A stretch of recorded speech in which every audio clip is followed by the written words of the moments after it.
they'll continue to come in, and Quincy, I'll take care of letting them in so you can do your thing. Okay. Here we go. Good afternoon. This is UNT's 10 Questions Plus. We're elated to have the legendary Billy Cobham with us today. What an amazing musician, visionary drummer that has his resume is just outlines the development of jazz, fusion jazz, and rock. I just kind of does it all.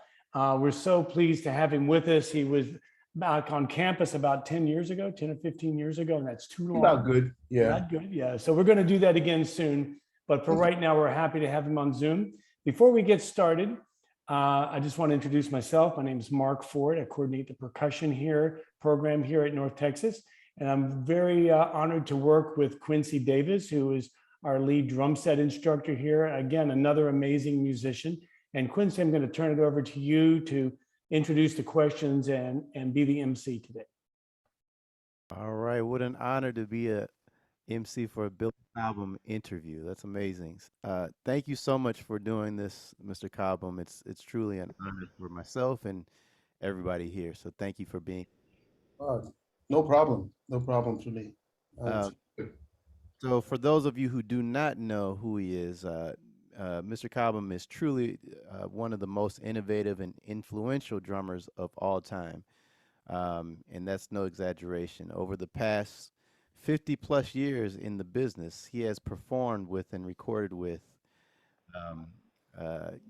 everybody get comfortable, Miles Davis, John McLaughlin, Stanley Turrentine, Gene Ammons, Ron Carter, Stanley Clark, Horace Silver, Jan Hammer, Freddie Hubbard, George Duke, George Benson, James Brown, Ray Barretto, Donny Hathaway, Quincy Jones, almost there but not really, Larry Coryell, Les McCann, Mose Allison, Sonny Rollins, Hubert Laws, Dave Howland, Milt Jackson, McCoy Tyner, Grover Washington Jr., Miroslav Vitos, Randy Weston, Billy Harper, who's actually an alumni from UNT, Donald Harrison, Michael Brecker, Lee Rittenauer, and Roy Ayers. And that's just to name a few.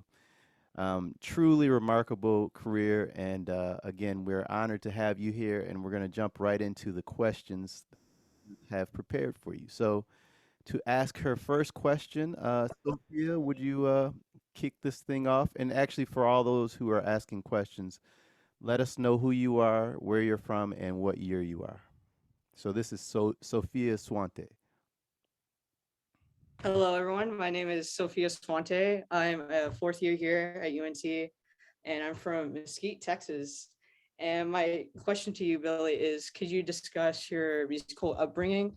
And did you come from a musical family? Because I remember reading that you started piano first, and I thought that was interesting at a very young age. So I was wondering if your family's has a musical background and what aspects of being Panamanian influenced your drumming. Well, Sophia, I was blessed. I tumbled out into a family of teachers, policemen, doctors, and oh, by the way, they played music, but it was more for the joy of playing music, for the reasons of meditation, things like this.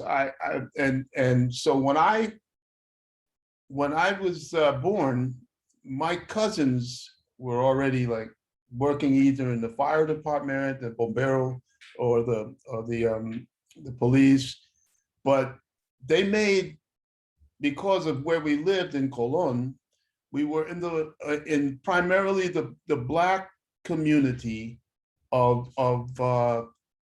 Afro-Caribbean people. So therefore, they had a way of making everything that happened in the day was music. Had to have some music around it. No matter even if you walked and shuffled down the street, it was with a groove somehow. And so how you doing, man? All of this was in the body. And I was born into that. So I had no choice but to aside from the academic stuff that was going around where my dad would say, okay, yeah, the music is good, but you need a real job. You need to learn how to do this and so math, which I completely rejected, obviously, because I failed math immediately. The whole idea was that every movement had a rhythm to it, and my cousins made timbales. They made what we call tin pan, which was like actually steel drum. The tin pan was timbales, and then they made steel drum, excuse me, and congas.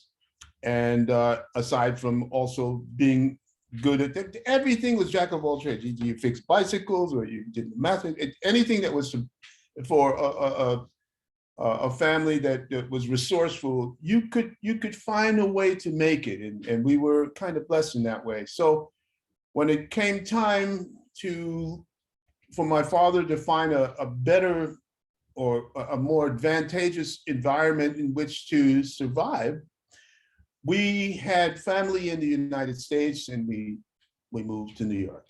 And what it was like a beyond stroke of luck, because that's the only place, in my opinion, where you're going to find out if you can survive in music or not.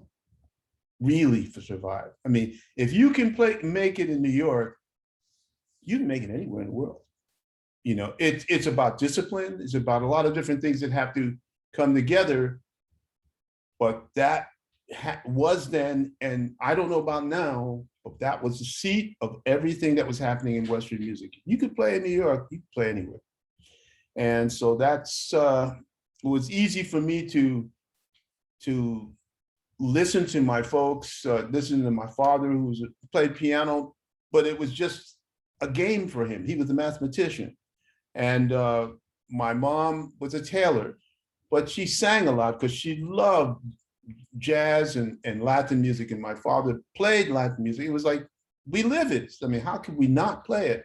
We lived in a Latin community in Bed-Stuy in Brooklyn, where in Bed-Stuy you had the Panameños, the Dominicans, the Puerto Ricans were just down the road, you know, and this constantly was the way it was until I moved out to Queens to go into junior high school.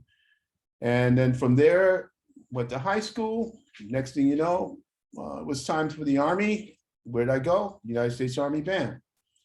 Who do I meet in the United States Army Band? Grover Washington, among other people. And it just went on like this. Cecil Bridgewater, great trumpet player. And all of us were destined to work in New York, or the megapolis, as we call it, which was like Philadelphia, New York, anything in between. Jersey was just another borough. It was just a bigger one than Brooklyn or Queens. I mean, it's just like, it just went on like this. And there was a lot of musicians in that area, especially in Philly. In my humble opinion, I believe Philadelphia had more musicians coming out of that one city than any other city in the United States.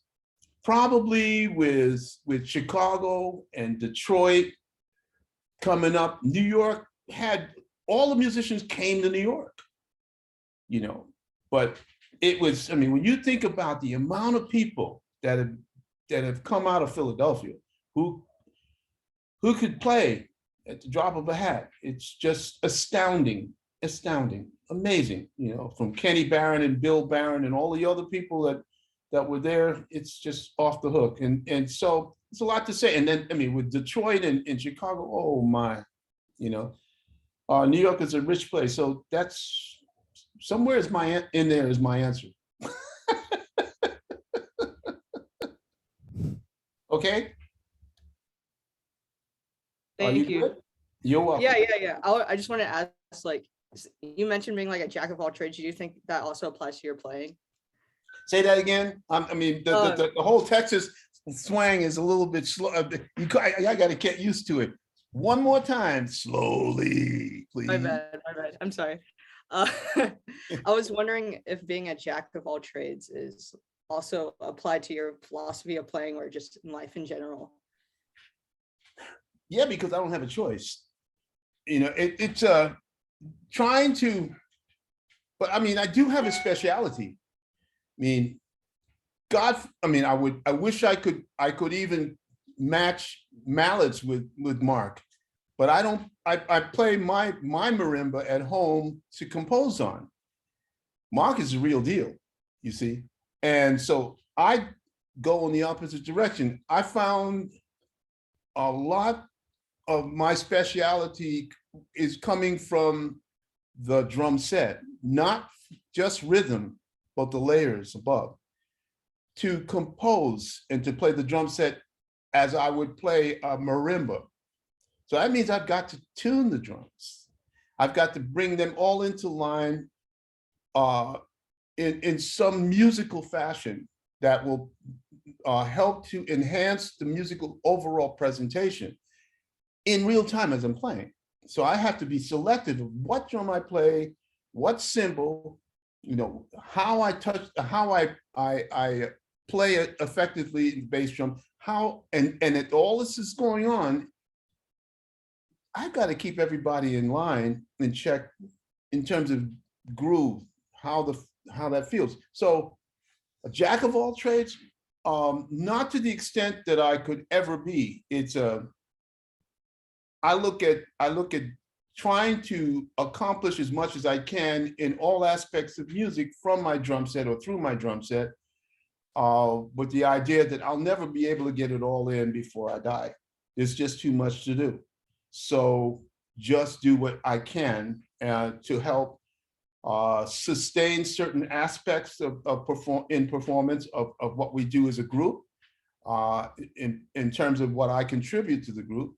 And the rest, I try to bring in here and there as in when I feel I can enhance what I'm doing on my kit. That's it.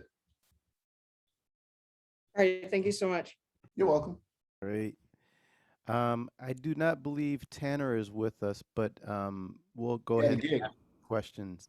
Yeah, the gig. Yeah, the gig. He sent us up.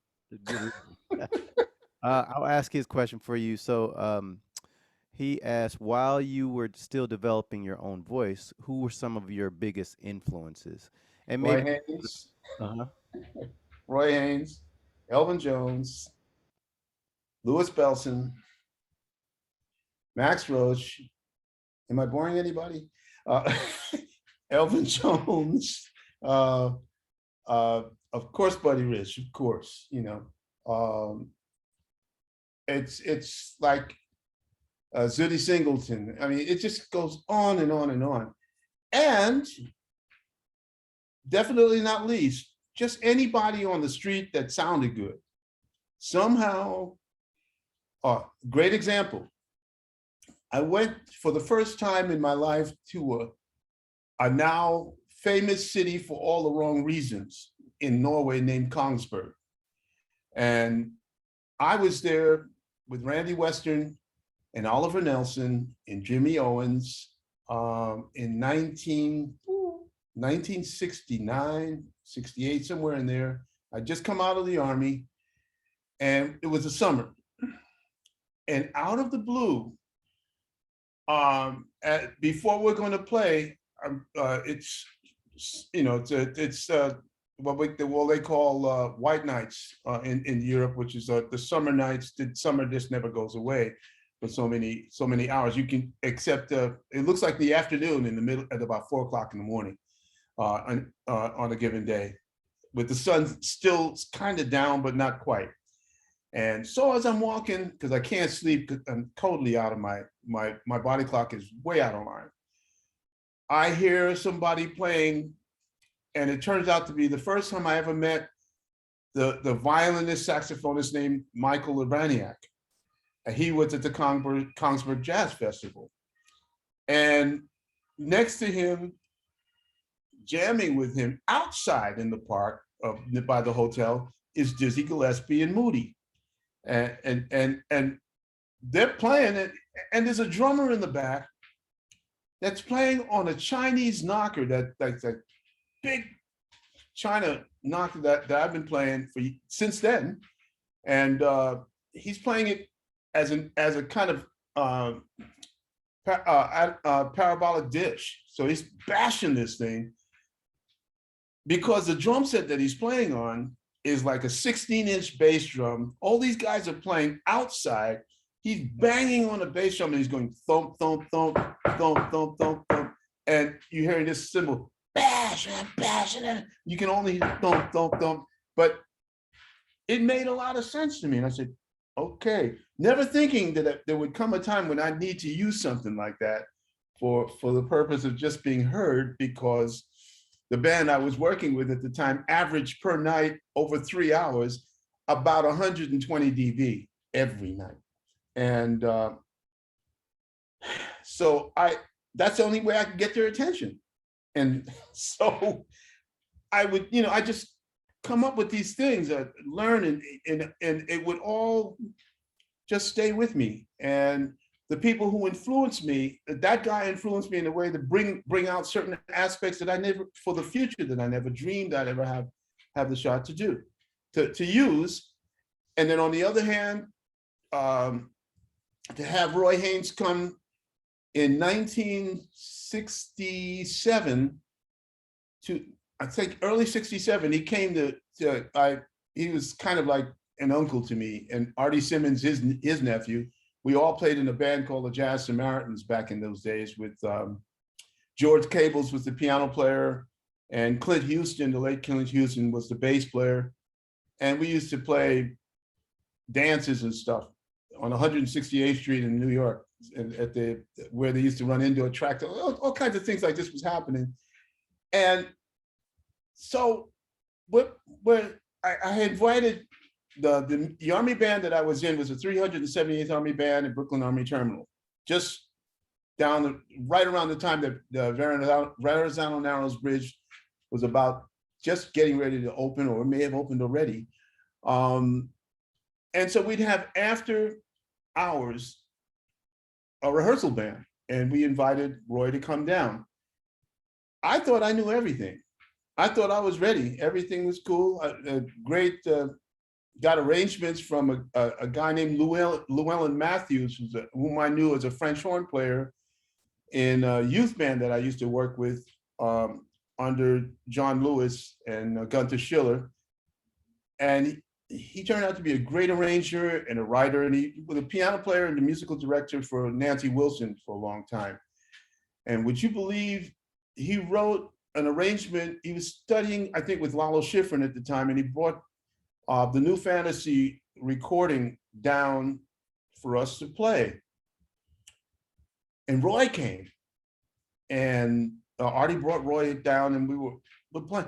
Roy played that tune. I tried to play, and I thought I had it down. Roy, with that little 18-inch bass drum that I had, made it sound like a 24. I mean, I don't know how. It was the intensity, the application, and I realized you have to be mature enough to do this. It doesn't just come out. Even Kenny Kirkland the late Kenny Kirkland is as much of a genius as he is.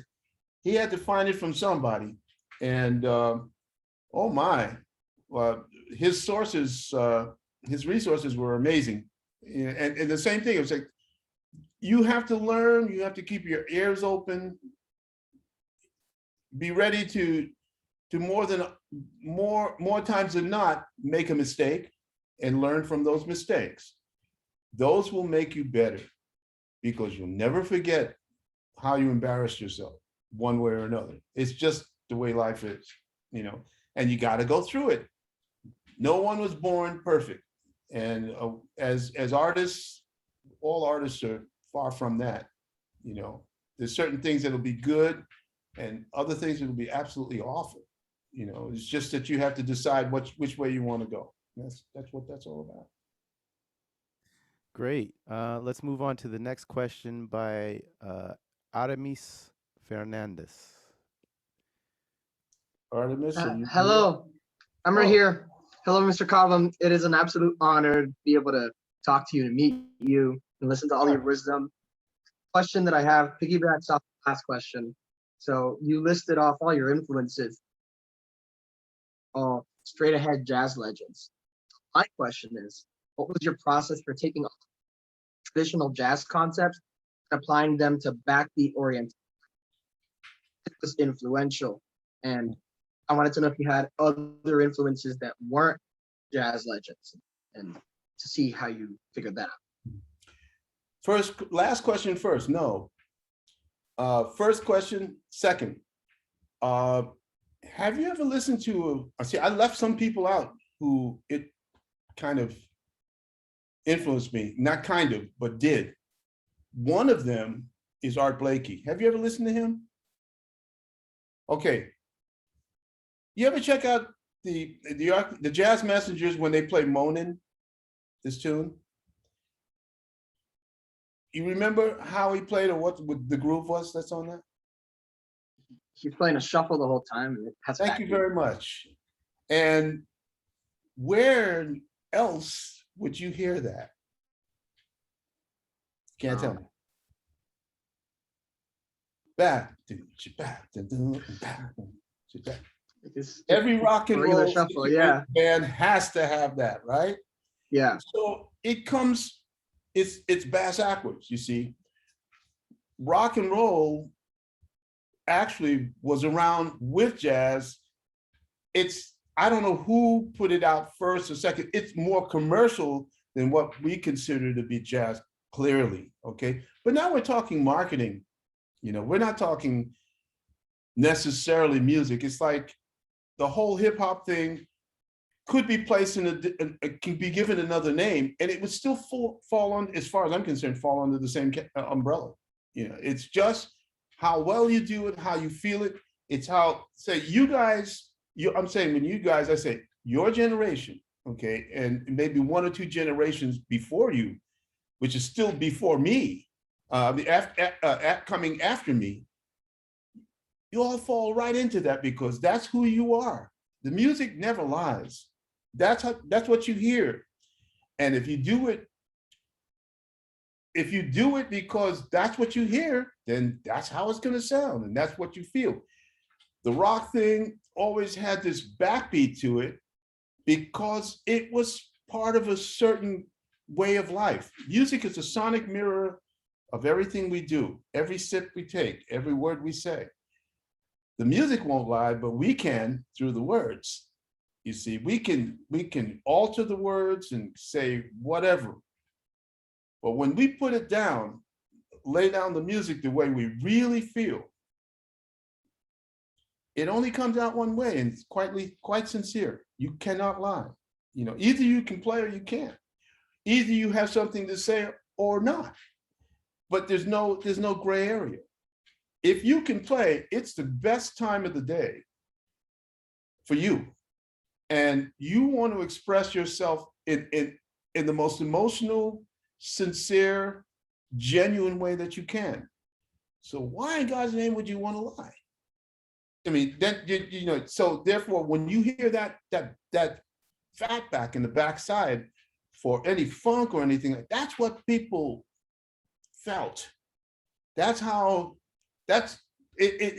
an amazing thing to go to a wonderful institution, say like North Texas State, and then turn around and hear a guy play at a tempo of 60 beats per minute, 4 triplets in the bar, 12/8 time, call it that technically. And it's back. I mean, it all feels good. And you want to feel, some people say, man, that guy has a real deep pocket. He's playing in a deep pocket. But that's home. You can't buy that. You have to experience it. You can't buy it with paper money or Bitcoins or anything like that. You buy it with experience. And that means you have to go to some area where that groove is pretty much inherent and take it on. And with the good and the bad that it reflects. and then you understand why this guy is playing that way. I mean, I taught a guy for a while who could only play the drums, play a groove, second line by holding he was a right-handed drummer, and his hi-hat was up here, and his snare drum was down here, and you couldn't see his face except when he came up like this, and he was, and that's how he played. And it sounded so good, as long as I didn't have to look at him. It just felt that way. Now, if I close my eyes, this is Alan Toussaint. I mean, I'm grooving. I'm happening. You know, I might as well be in Opelousas. You know, it just felt that way. You know, so having experience working with Randy Jackson and Charles Singleton and Alvin Baptiste, and that was school for me. And being down that way, ooh, baby, you know, it just, you could not sit still. You had to move, and it moved you in a certain direction. And I felt that one of the things that I never had a chance to do was to play honky tonk up around St. Louis and up in that area, because that was a whole nother thing, you know, but I never got that chance. I only listened to it and went, man, I kind of understand what these guys are going through, but you need to live this. You just don't go and jump in and play that, you know. And so I just became a professional listener for that kind of thing. I mean, it led me to develop some kind of a hybrid understanding in performance of what they did versus, you know, second line, Zydeco, whatever. And that makes up who I am.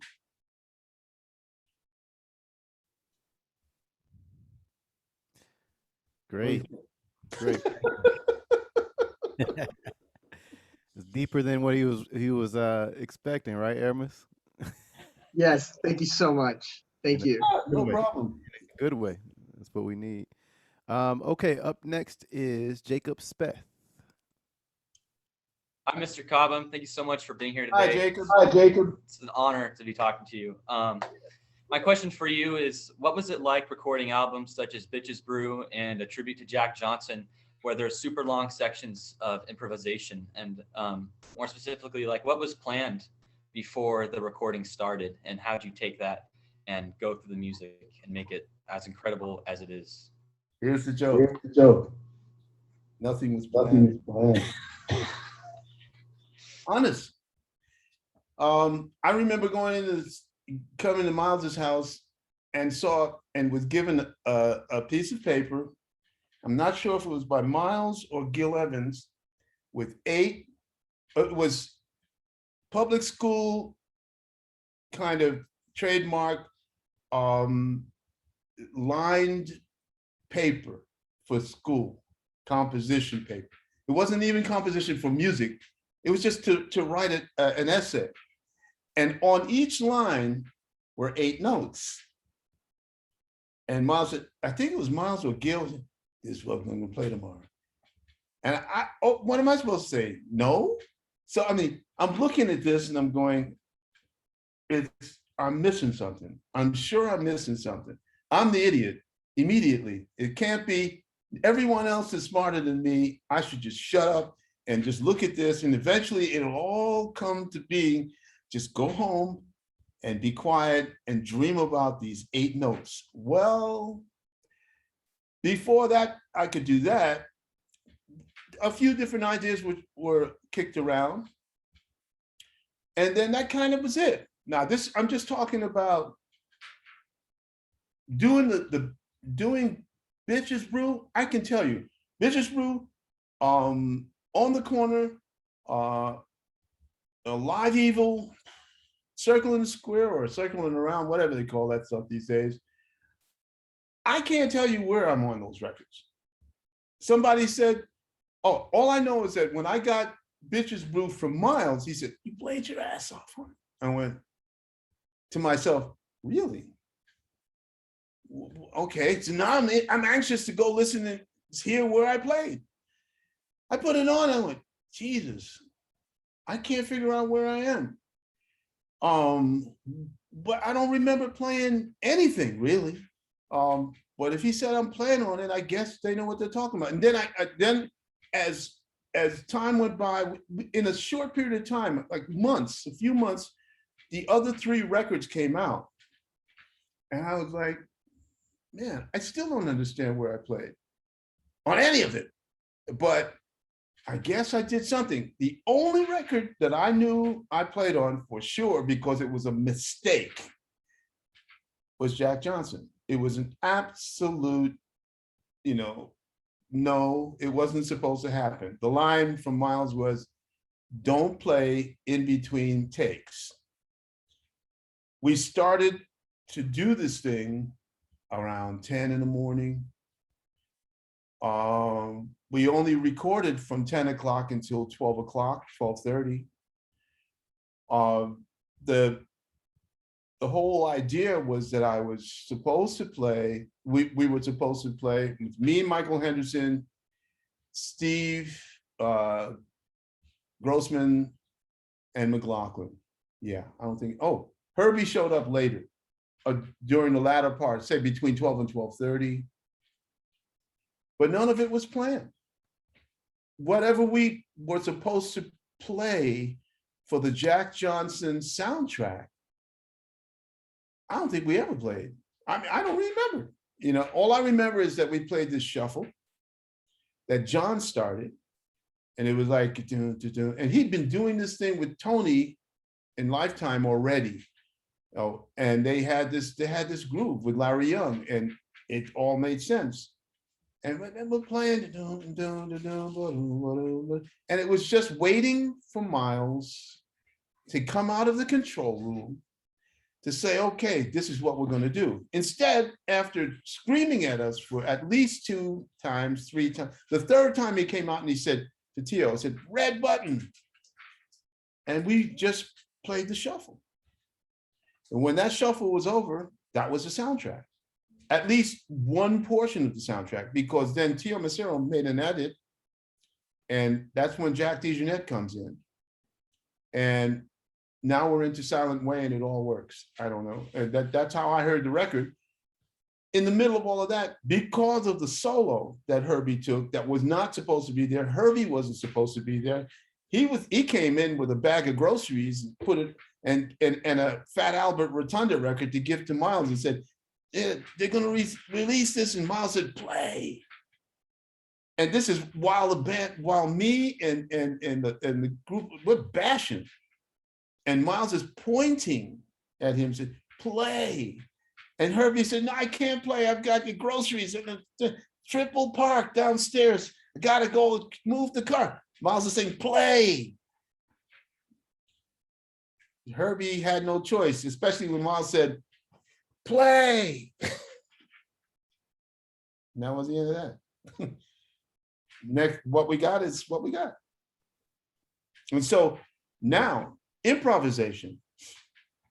It was a time when that was it. I mean, it's still an art form by all stretches of the imagination. What you can do, if you think about it and take the changes and play an alternative approach or present an alternative approach to the theme in its entirety, that's incredible. I don't know too many people that can make that happen for 2 choruses, much more multiple choruses. There's some guys today that can just go on and on and on. There was one guy, well, 1 or 2 back then that still stand out. One's living, the other one's passed on.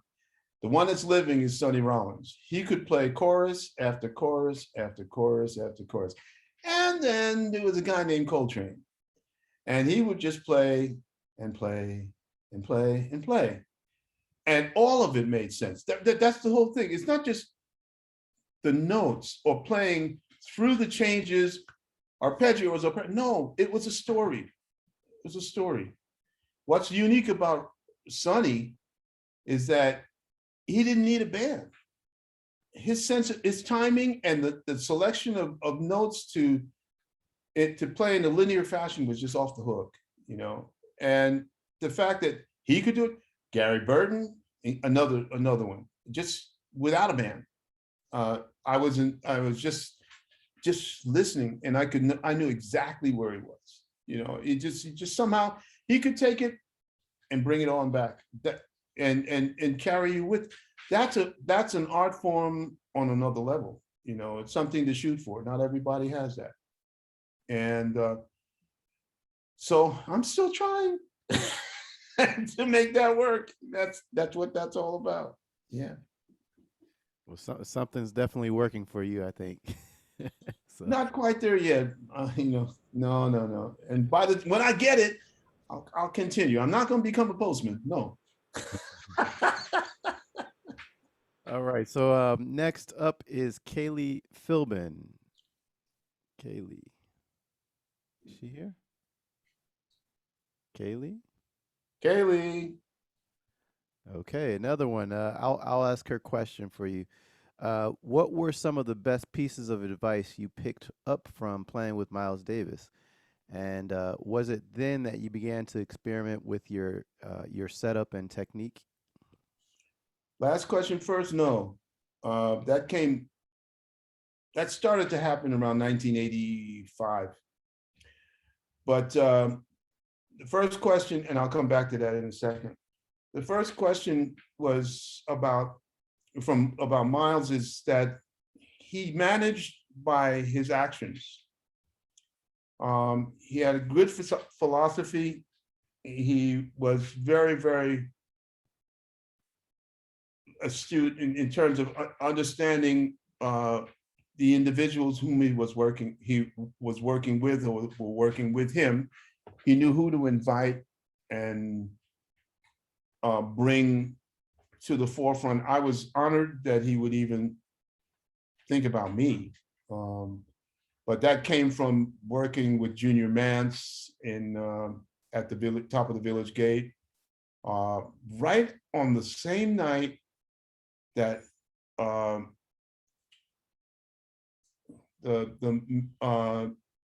Neil Armstrong landed on the moon. It was amazing. It was that night, and Miles, Chick, Dave Holland, Wayne, and Jack DeJohnette were playing at the Village Gate downstairs. The Village Gate was another club, a club in New York that was notorious for having at least two bands going all the time, maybe three. There were times when I was playing in a small kind of youth group early, and Charles Mingus's band we were opening for him, and meanwhile could be Nina Simone downstairs, and it was just going on and on like this. And it was just one club on the corner. Up the street on the other side was the Bitter End, jammed. Herbie might be playing in the Bitter End across the street. And this is the Village. The Vanguard was on the west side. The Half Note was on the west side. The Blue Note, or the 5 Spot, was in the Bowery. I mean, it just went on and on and on with all kinds of groups performing continually for weeks on end. I mean, I was working with Junior for 6 weeks at the top of the gate, and we were doing at least 4 shows a night. And except on Saturday or Sunday, we played a matinee as well. It was like unbelievable. But that's how you learn. Now, for me, to be able to, you didn't learn from just playing and interacting with your elders, and as far as I was concerned, it was how they did what they did. It's like being with mom and pop and being taken to the store and shown what needs to take to the supplies we need for the house every time. And this is your job, and this is what you do.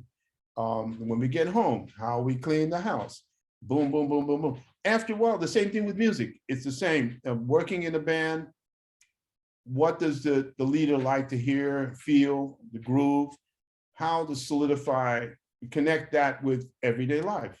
It is there. There's always a connection to everything we do in the music.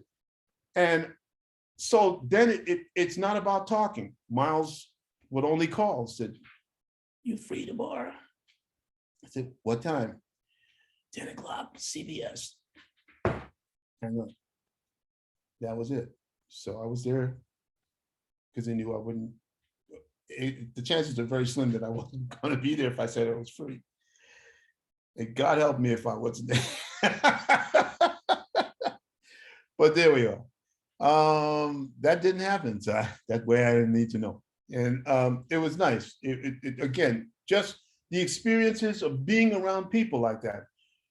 Miles, Sonny, man, just the way things happen in the recording studio, being prepared for jingles, what you had to do and to be prepared to record. The line was, if the recording date starts at 10, you can't arrive at 10 to start at 10. So that means you got to be there earlier. Why? Because you have to prepare to start at 10. And do it twice, you've lost your contact. And that could be a very expensive loss if you look at what happens over time. And even though a jingle back in the day when I was making jingles, I only earned like $30 for a 40-minute session. But if you did 40-minute sessions a day, as some of those guys did and died from it after a while, it wasn't the initial amount of money you were making, it was the royalty that you received down the road, almost 13 weeks after the date was done.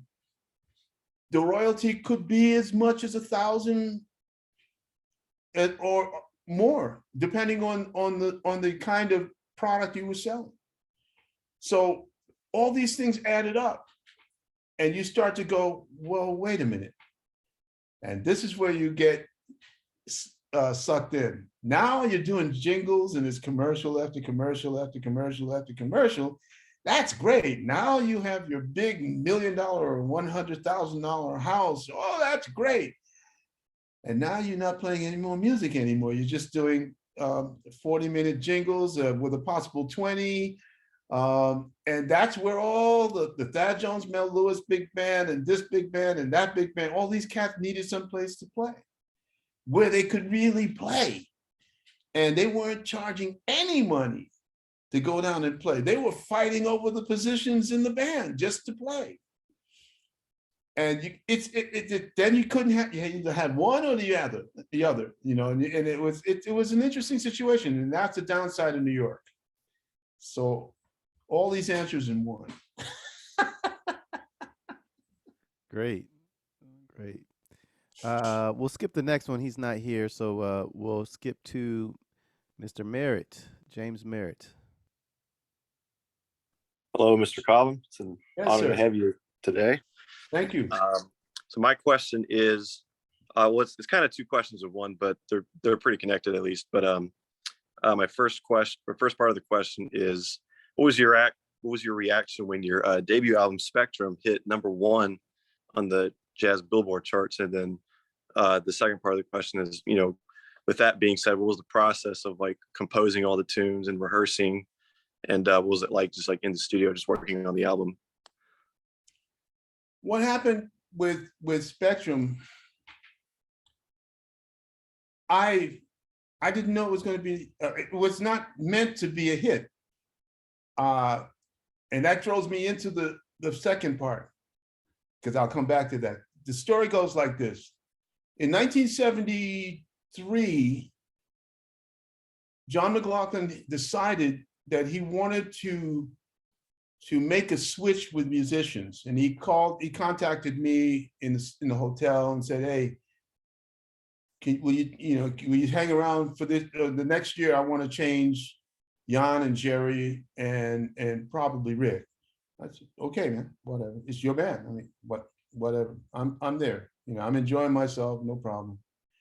Okay, fast forward towards the end of over the summer, we went to Japan. I'm thinking, okay, so everything's kind of set. I'm good. Next thing I know, after Japan, John decided, or somebody decided for him, but it's his band, so you have to go with him. He's the leader, to just change everybody. So I was out. And I went, okay, now what do I do? In 1973, I don't even think I wrote 2 songs, and they were not on any Mahavishnu record at all. I mean, I couldn't even begin to consider writing music like that. I thought it was otherworldly as far as I was concerned. It was amazing.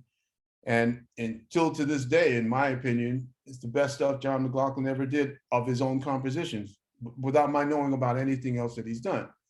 So that stays with me. Now we move into, I'm talking to myself a lot, and I'm saying, self, how are you going to get back into the studio? What are you going to do? Because you just don't walk out of a New York City studio scene and expect to get back there like this. No. Things have changed. The people that used to hire me are now hiring a drummer named Steve Gadd, another drummer named Harvey Mason. All kinds of cats are coming out of the woodwork to do what I used to do on a continual basis. So I thought, well, in order for me to try to get back into that scene, what would I need? I need to make a record. Wow. Good luck with the drummer making a record, quote unquote. And, how are you going to do that? So I broke out my special typewriting chops and came up with 2 fingers that went like this onto the piano. Boo, boo, boo, boo, boo, boo, boo, boo, boo, boo, boo, boo, boo, boo, boo, because I didn't know what else to do.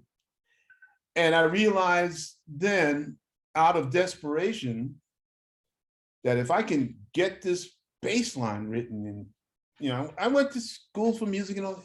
Come on, this can't be that difficult. It's going to be slow, but I'm going to make my mistakes, and if I'm willing to make my mistakes, I'm going to learn from those mistakes what's the correct way to do this.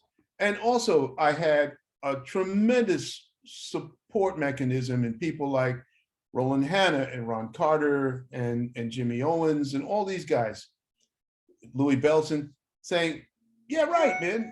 And of course, what they would do, they said, we'll help you. And then when I'd show somebody what I wrote, they, idiot, what's wrong with you? Wait, you went to school, where? And it was like, oh man, I felt so bad. And, but at the same time, I was laughing. I said, well, I asked for this, so okay. I got to take it hook, line, and sinker. This is all it is, okay? Somehow out of all of this, I got to just remember. And I just kept working at it little by little until I came up with a few tunes, and I went to the management because I was still with Mahavishnu at the time. And I said to the manager, Nathan Wise, I'd like to make a record. And he looked at me as like, yeah, right. With that drummers don't make records, this kind of thing. And I went, yeah, okay. But I would, I'd just like to make a demo and see what I have. And it wouldn't take long because I'm all organized and I have everything. He said, and finally, he said, let me check into it. So first it was going to be with Columbia because it was not a logical choice because the MO was with Columbia. And that didn't work. So next thing I know, Mark Myerson from Atlantic Records, this head of A&R, said, we'll take a shot at it. Let's see what he's got. And so back in those days, this is 1973. There was a record called Asia that came out, Steely Dan.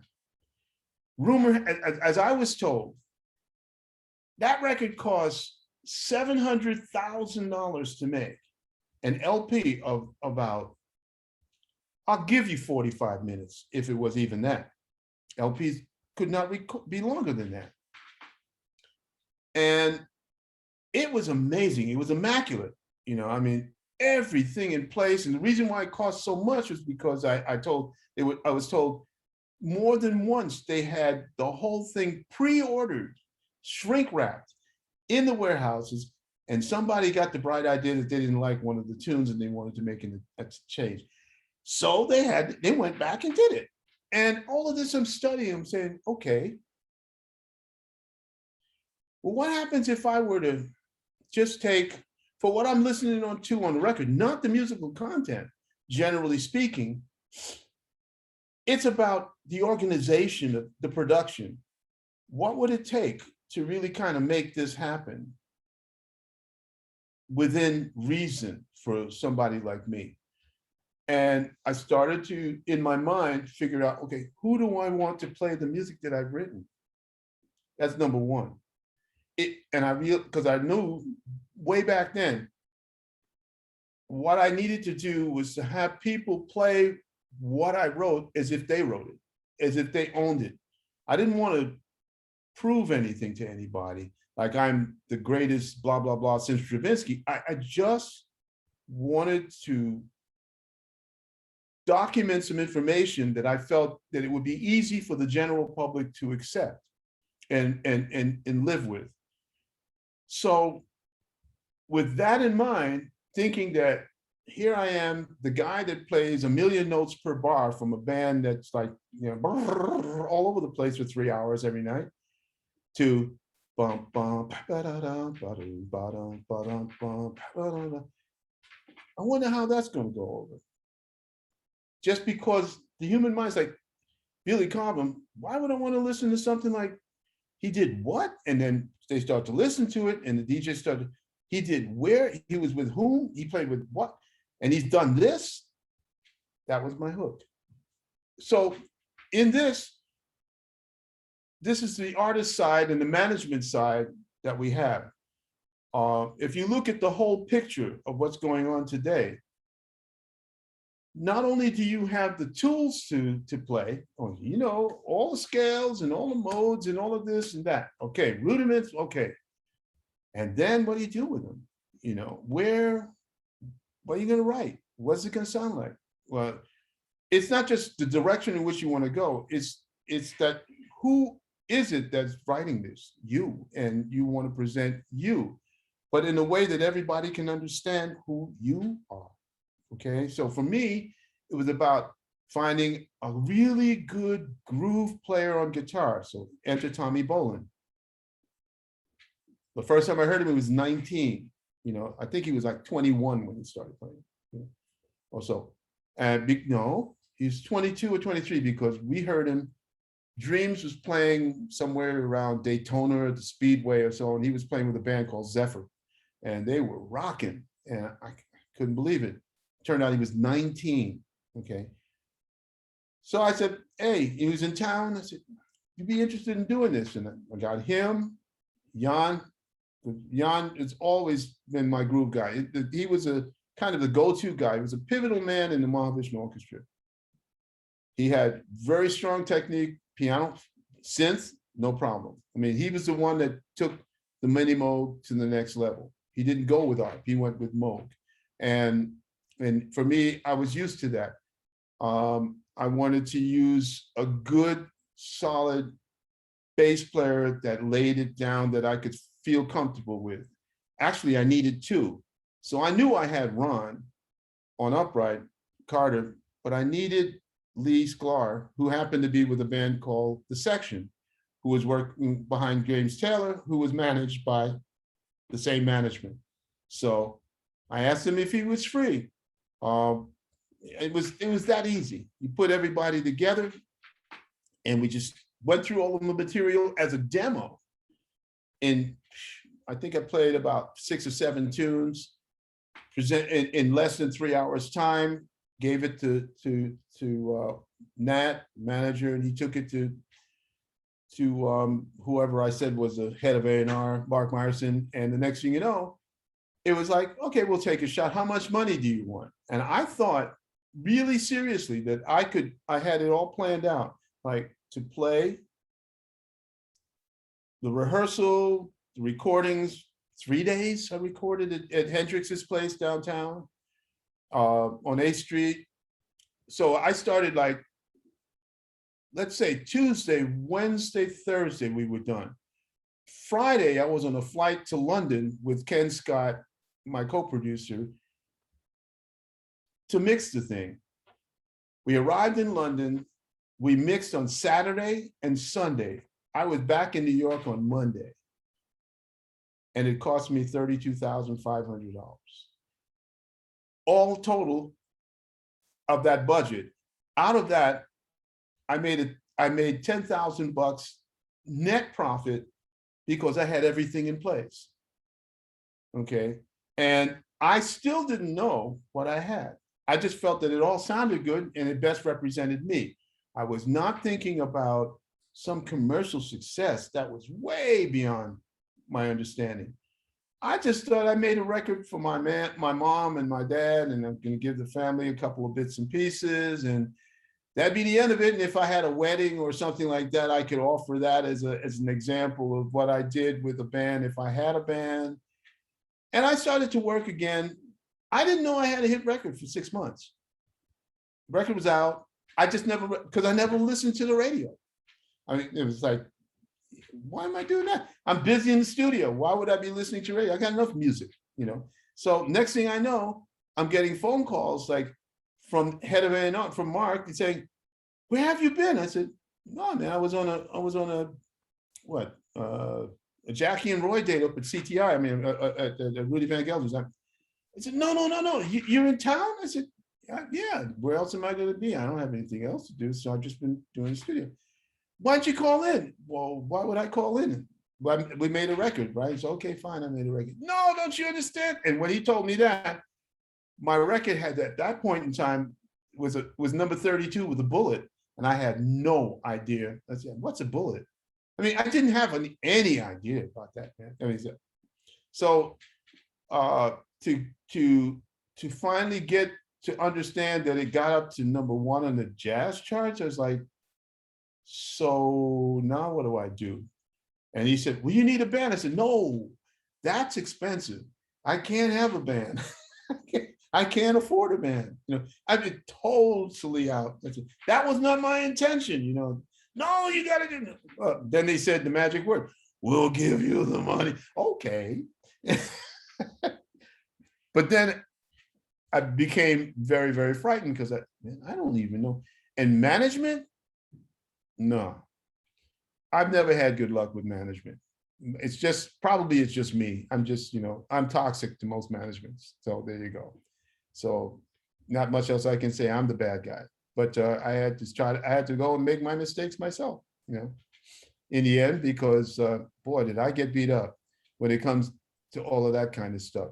Accountants and bishops and cardinals and, you know, all these other people who have these titles, and next thing you know, all the money's gone and it's your fault. And I just go, okay, now I'll do this myself. Since I'm to blame anyway, whatever. Wow. Okay, so Tiger is actually here, so we'll have Tiger Howard ask his question now. Okay. All right, can you hear me? Yeah. All right, well, first off, thank you very much for being here.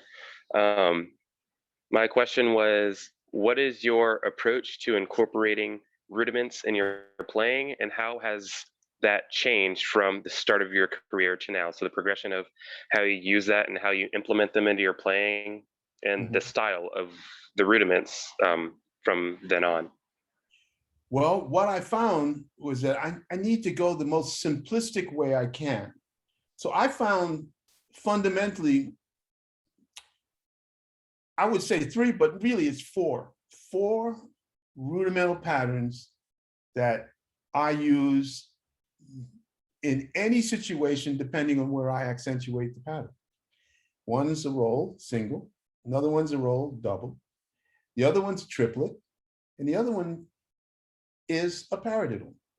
One single paradiddle. Now, if you add that double paradiddle, okay, call it that. It's just 2 more notes, but it's fundamentally paradiddle. But now you apply those patterns in a meter where the accentuation changes as in 5, 1, 2, 3, 4, 5, 1, 2, 3, 4, 5, 1. So it's right, left, right, right, left, right, right, left, right, left, right, right, left, right, left, right, left. All of a sudden that pattern changes and it just still keeps coming. The pulse is still the same. I find myself using that how can I say it, idea throughout my performance.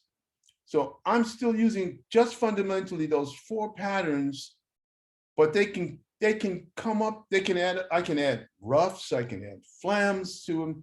It depends on where I place the accent and how that relates to the general musical environment in which I'm working. So those are my 4 patterns. Those are my 4 rudiments. I know all the Rudiment Q and all of this other, yeah, sure.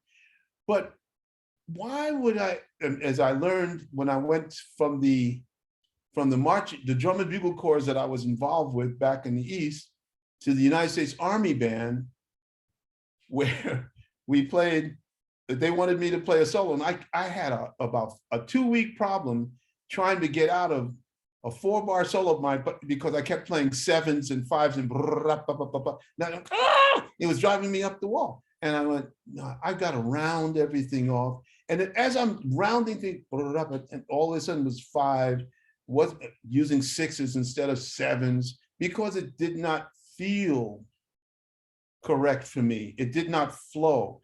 So that said, I started to make things flow.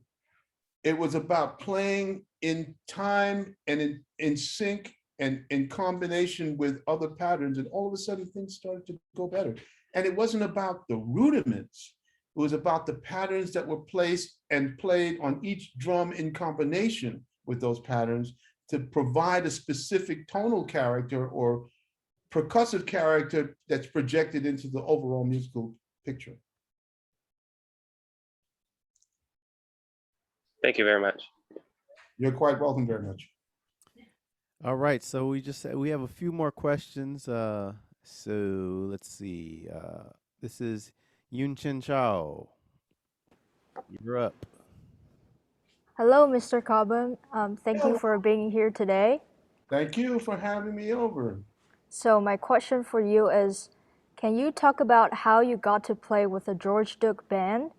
And how did playing with the band influence your playing? And also, can you share with us any memorable stories from the European tour with the band? Okay, the first one is this. Correction. George Duke worked with me. That was my band. That's number one.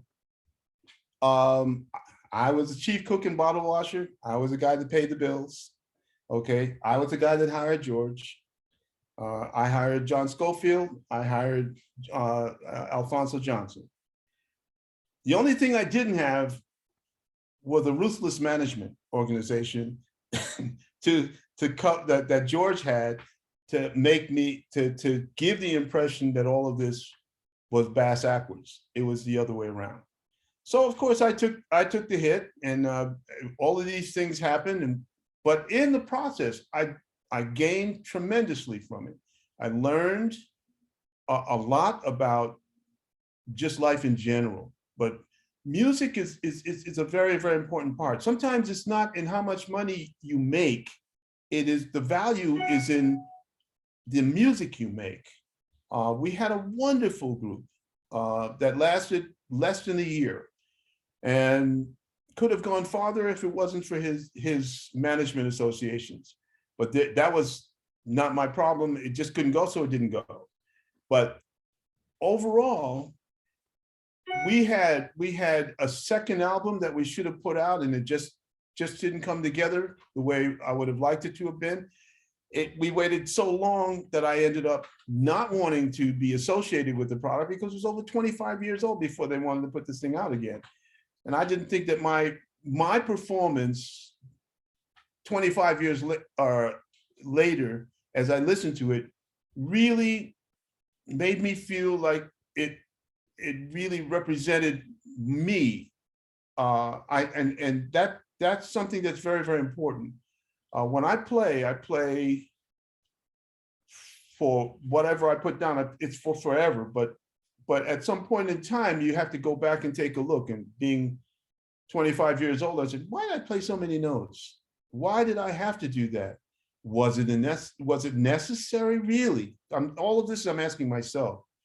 And to give you a good example of that, I was offered the opportunity, of which I did take it, to play with the Frankfurt Radio Jazz Orchestra, the music of the Mahavishnu Orchestra.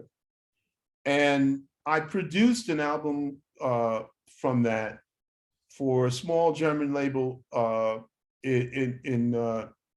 gosh, it was around 2004 or thereabouts. And the whole idea was to play again the same music, but with big band. And Gary Husband, whom you may or may not know who he is, he's a great, great drummer and keyboard player. He mentioned, he said, what do you think if, at first I said no. I said, I mean, I've done it already, I don't have to. But he said, well, what would happen if you could do it and play it in a different way? And a light bulb went off in my head, like, yeah, I wonder how I would deal with it now. And so we did it, and I'm so happy. But I often wondered, gosh, I wonder what would happen if I played the same music I did with George and Alfonso and Schofield again, just to see where how we would treat it now, especially since John Schofield became a big star in his own right and never went back to playing that way again, as far as I know. And George was always George. I mean, on bandstand, incredible artist. You know, Alfonso's Alfonso, Mr. standing up there, very strong. And I thought, yeah, you know, but that was after George had passed away, unfortunately. And that was the only thing I could see us doing, was like some new material that represented us now. To me, that's how that stuff affects me. And I'm not too sure if I answered everything you wanted, but just ask me, is that okay? Thank you. All right. That's a great question. Never spoke to anybody about that before. You're a first. Awesome. My honor. Thank you. Okay. All right.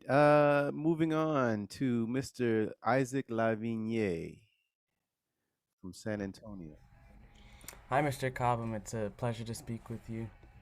Pleasure to speak to you, man. I was just wondering what your experience was like playing alongside Herbie Hancock and Ron Carter. I know, like, over this whole Zoom discussion, you've mentioned Ron Carter a lot and how much you've enjoyed playing with him. So I was just wondering what it was like playing in a trio setting with them, and just how you were able to put your own personality into how that trio sounded.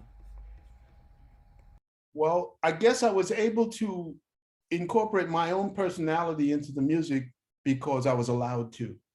Herbie and Ron, it was essential. And there was no breaker, you know, the CB kind of stuff happening. It was just the way it was. And I mean, my respect for those guys, it goes through the roof. I mean, as artists, what's there to say? It's not whom they played with, it's who they are. You know, they would have been geniuses in their own right. They didn't play with anybody else. It's just that they stand alone, and they are looked at by many, most of us as being stanchions. I mean, the columns that hold up the whole idea of jazz on many levels. So they know what to do, and it's not in the talk. As a matter of fact, if you have to talk to them, then you're in trouble. You should be able to feel it. But that's a lot to ask. The only way you're going to learn is by questions, is by mistakes, is by being corrected. And so a lot of that stuff you don't take personally, you take it for what it actually means. The words are what they mean. It's not how necessarily they come out all the time. It's what you do with those words and how you transfer those ideas. If I ask you to play a blues, I don't want to hear 3 triads. I want to hear personality, even if those are 3 notes per chord, how you really feel. But that can't come unless you've experienced it somehow. So that's what all of this has to match up. And working with Herbie and Ron in trio was an honor for me because I was a co-producer of the project that we were playing on. And it was a huge, huge undertaking for me. And it was called The World of Rhythm. And I had a lot on my plate that I could never have done without everyone's help, including them. Gil Evans was there, Louis Belson was there. The orchestra was filled with every conceivable player that some of them I didn't know very well. But I had Michael and Randy Brecker and Lou Soloff and Mike Manieri and Dean Brown and Tim Landers, and it just went on and on and on and on. And Louis just really Belson gave me such a great hand with the things that we did together. It was a very purposeful thing, not to mention Cheech and Chong, who were involved in that as comedians and my main hosts. And we did that down in the area of Ticino, which is in the Italian part of Switzerland, at the, what's the name of this place? Congresse. It was a big, huge concert hall. And we spent a week there doing this thing. Without those guys, it wouldn't have happened. And to be able to play as seamlessly as we did under those conditions was great. But it wasn't actually who we were. As far as I was concerned, what we were presenting was a sampling of who we could be as a trio. And we never got a chance to really make that happen for any length of time in my career. I worked with Herbie and Ron and Wayne Shorter on Ron's birthday. And had we, in my opinion, closed the whole show, we might still be in Carnegie Hall back because it was no time we couldn't play. We played about 20 minutes. But Ron also had another band, his band, and Russell Malone and him and somebody else. I forget his name now. He passed away, unfortunately. Mulgrew Miller, that was a trio. And then the opening act, I think, was Ron and Jim Hall. That's amazing, huge. And that was the Newport Jazz Festival at Carnegie Hall for just that night with us. And we ended up being the next to the last band because everybody knew that if we were the last band, we would go over time at Carnegie Hall, and they couldn't afford to do it. So that's how much it was a backhand compliment, but unfortunately we never had a chance to play. Again, the interaction was extremely natural.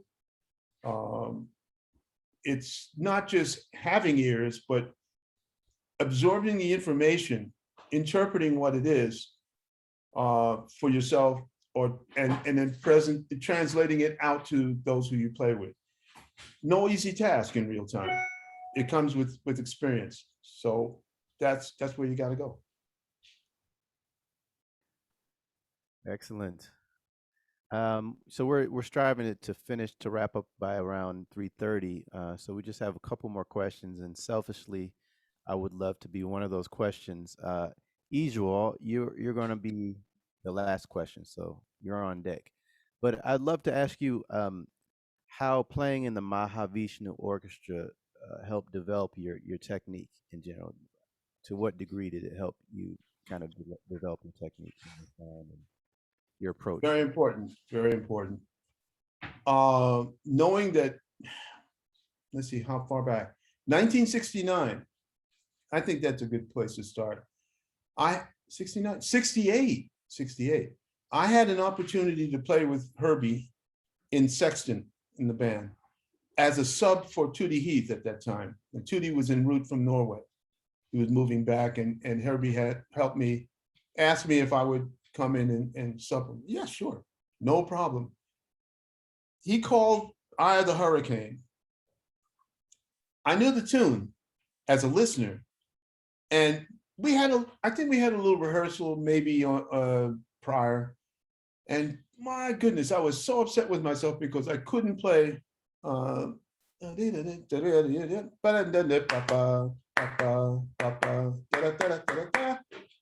could not get that right. And then to go da da da da da da, no. And I kept going, why? And he never made me feel as if this was necessary. That made it even worse for me, because I'm saying, he's not telling me you don't know how to do this. No, we just played, and he took it and he made it whatever it was. And it was a lesson in that right there. Now, fast forward to playing with the MO. I had a chance, because that stayed in my head for a long time. I had a chance to really kind of lock things in with John, because he was very, very disciplined with McLaughlin about playing. At that time, the Indian musical foundation was very strong in him then, and very much prevalent in the music. So we were playing in 5s and 7s, but we weren't counting. We never counted a note. It was all about the groove and the phrase. And what he asked me to do was just to help him to figure out how to make these themes that he had written flow, not even better, but flow. Probably for him first. I was just helping to give him something to as a foundation in which to play on top of. And as time went by, I think we practiced together for about approximately 10 days before we went on the road, or before we got a chance to play in a band, play in a club or anything. I think our first gig wasn't even a club. We played at Marquette University. It was our very first concert for homecoming in the summer. And they didn't have a room to put us in. They thought they were getting an acoustic Anglian band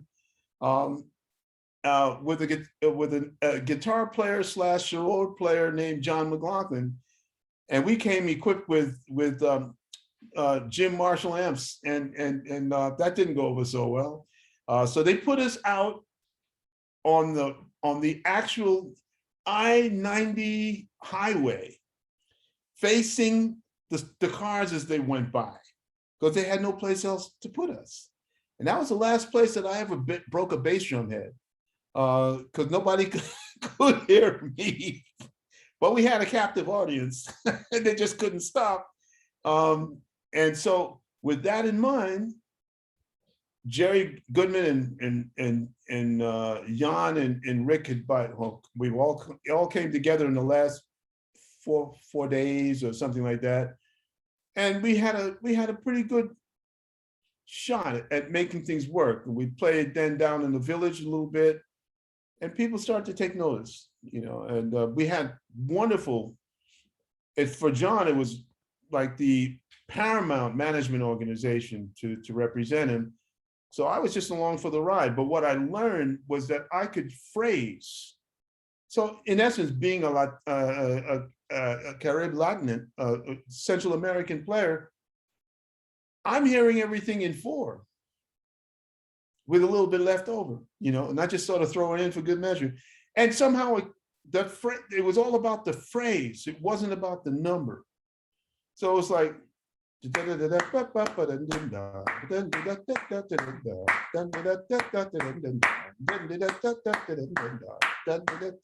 that's how I hear it. You see?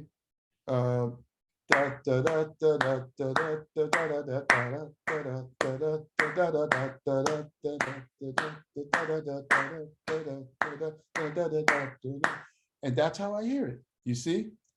It flows. It's just bang. You got that shuffle and you got that thing. Boom. Bang. A little bit more dang. Wait, come on. And forget the numbers, man. Forget the numbers. Yeah. That's all secondary. And that's what that's all about. Wow. There's another one.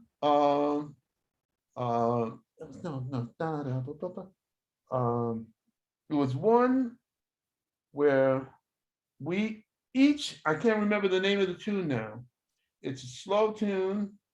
And I can't remember the name, but it was like, I thought it was one, ba da da da da da, bo da da, 2, 3, 4, 1, 2, 3, 4, da da. No, John, when I was doing that, John was thinking 1, 2, 3, no, 1, 2, 3, 4, 2, and that was going on, and Rick was like, he had the other one, but we all somehow, the downbeat was on a different beat within the whole pattern for each of us, except for maybe Jan, who knew the joke, but I didn't know. And when we got to a certain point, 1, 2,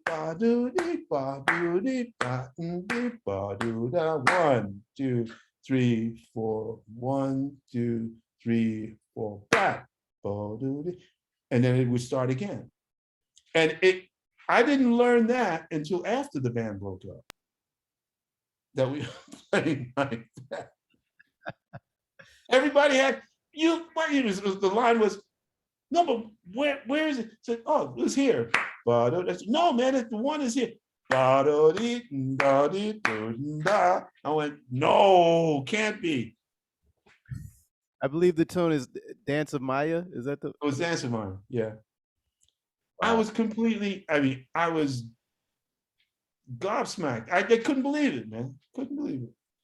And the fact is, it worked. And who needed numbers, you know? It's all that matters, right? Right. It was about how it felt. And so everybody was thinking this thing, and we always came together at just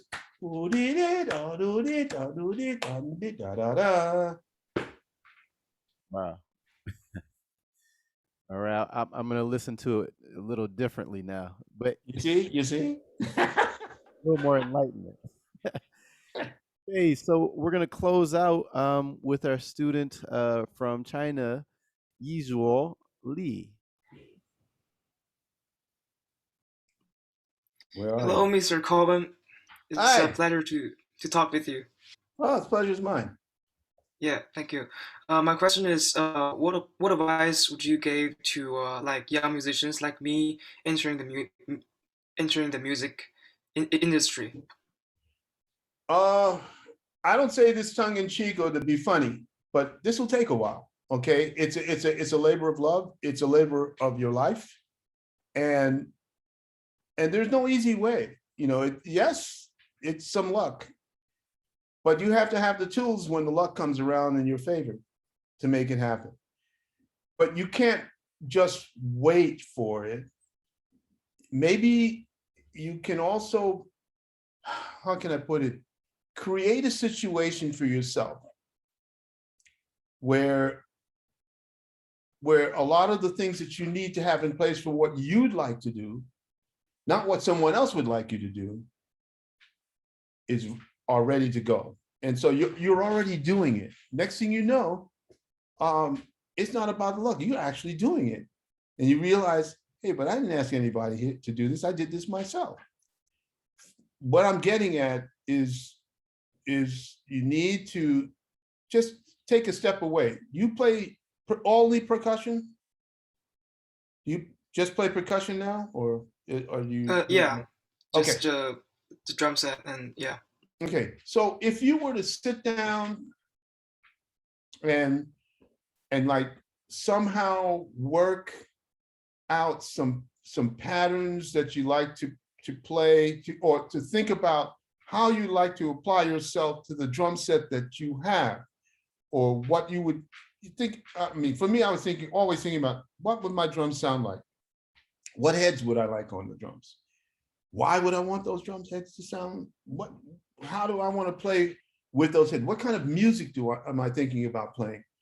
These are like, yeah kind of stuff.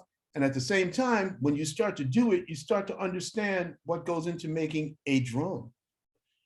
The more you know about your instrument, the better you're going to play through it. Okay? It's not going to play itself. It will reflect your experience. Every note you play, from the way you angle the drumstick on the head, the drumstick that you play is so important. All these little things, but only these come in time. And all I'm trying to help you do is speed up the experience mechanism so that you check it out and see. You can't lose. If you got time on your hands, take apart a drum, see what makes a drum up, right down to the springs and the lugs, everything, and understand why they do what they do. Next thing you know, you put that back together, you're going to put it back together either wrong or right. And if it's wrong, that's good, because you're going to learn how to do it the right way. And next thing you know, you've got something. And now you want that tone. Why do you want that head on the top as a batter with a resonant head that may or may not be a good match for it, for what you hear? Okay, what you hear, tone. Now we're talking scales.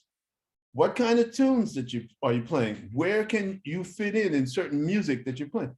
All of a sudden, things open up in a way that it didn't open up. Now you're not a rhythmicist anymore. Now you're a musician. Now you're an artist. You're creating something that only you can create. It's you. It's all about you. You're not competing with anybody else except yourself. You're doing the things that you would like to learn better so that you can present your ideas more effectively. Then you throw in the management. You're the manager. How are you going to make this thing work? And you stop step by step by step. All of a sudden, luck just became your best friend because you have it all together. Thank you, sir. Thank you. Yeah. Well, that concludes all the questions, and I just personally want to say, and on behalf of everyone, thank you for the inspiration today and over the years. And with that, I'd just like to pass it to my colleague, Mark Ford, to close out, but thank you so much. Pleasure's mine. I really enjoyed it. Thanks, Quincy. Thank you, Bill. I wanted to say the same thing. Your energy and your passion for music have just touched everybody here today. And your inspiration, as Quincy mentioned over the years, has just been incredible.